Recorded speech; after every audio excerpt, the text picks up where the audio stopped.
Today's $1 million house, which is just under $1 million, is in a historic DC neighborhood downtown called Eckington.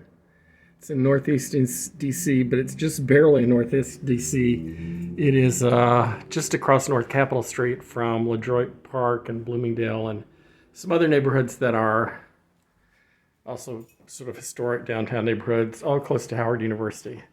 And now Eckington's close to Sirius XM and Capitol Hill and lots of other things. The house is quite lovely, and as are many houses in Eckington. But here's what happens when you look out at North Capitol Street. It is run down, in large part, commercial strip. Has a lot of kind of gang graffiti, and has a lot of people hanging out. There's more vagrants and panhandlers. On the way here, I was treated to a panhandler on either side of a 2-lane street, or my side of a 4-lane street. More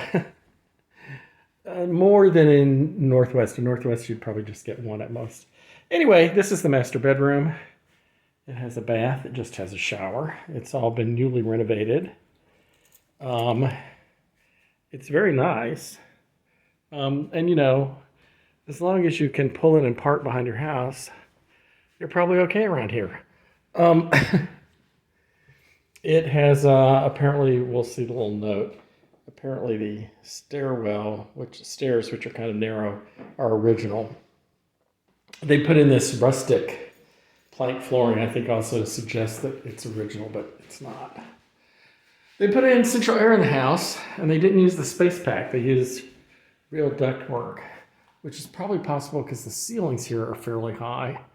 Here is a skylight, and it's actually a skylight that's been there for a long time. This house has this little step. There's a little step here where you have to step down to get to the bathroom that has a bathtub and to the third bedroom. And the third bedroom has this porch, and there's a little bit of green space down there. And then there is what looks like a 2-car garage.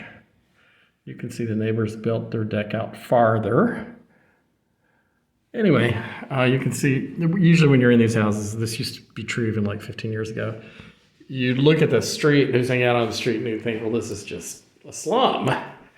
Then you go in the house, and you would look at all the houses, especially from the second floor, and you would realize that a lot of roof decks had been added.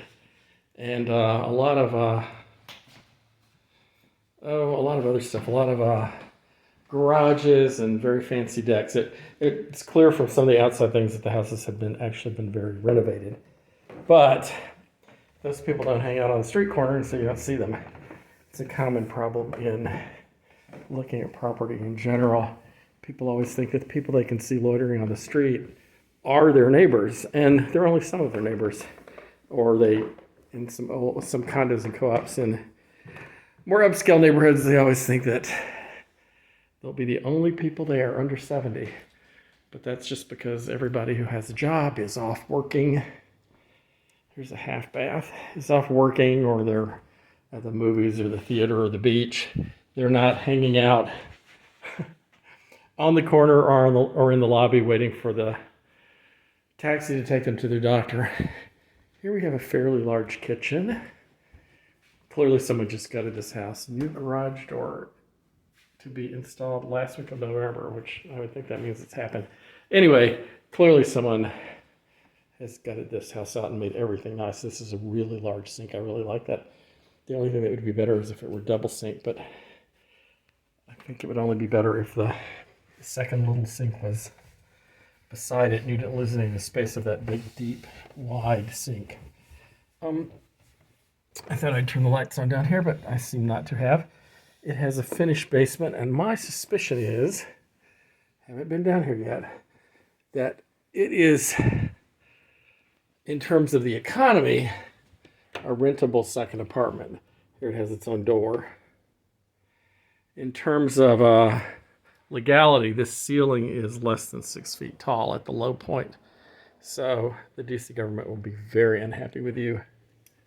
Oh, washer dryer hookup in storage closet. So they have made the hookup that you could.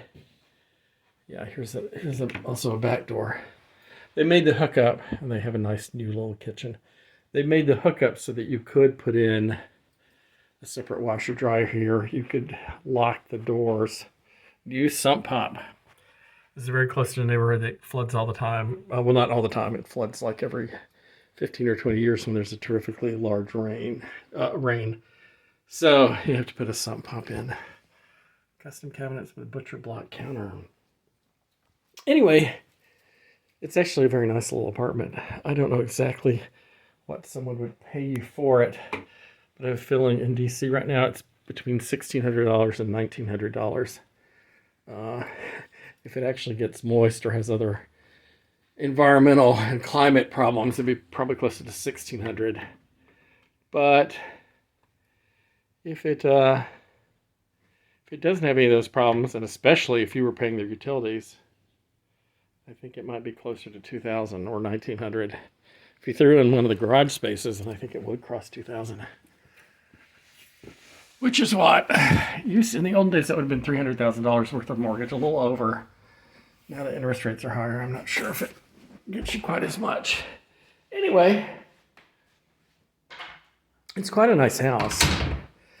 It's too busy. It's right against North Capitol Street, because North Capitol Street being commercial property instead of residential means that it will not spruce itself up as quickly as the purely residential property does. That is the general pattern I see, even though building a metro station, which is not a residential property, really drives prices up in the neighborhood. It's also the case that sometimes gentrification, to use the bad word, leaps over big commercial streets like 14th Street Northwest. So there's gentrification on either side, but right up against it, there's not. Oh, wow, we're on camera as I make a video for you all. I wonder if we're on whatchamacallit, if we're on microphone too. Anyway, that is our $1 million house in Northeast DC, Eckington.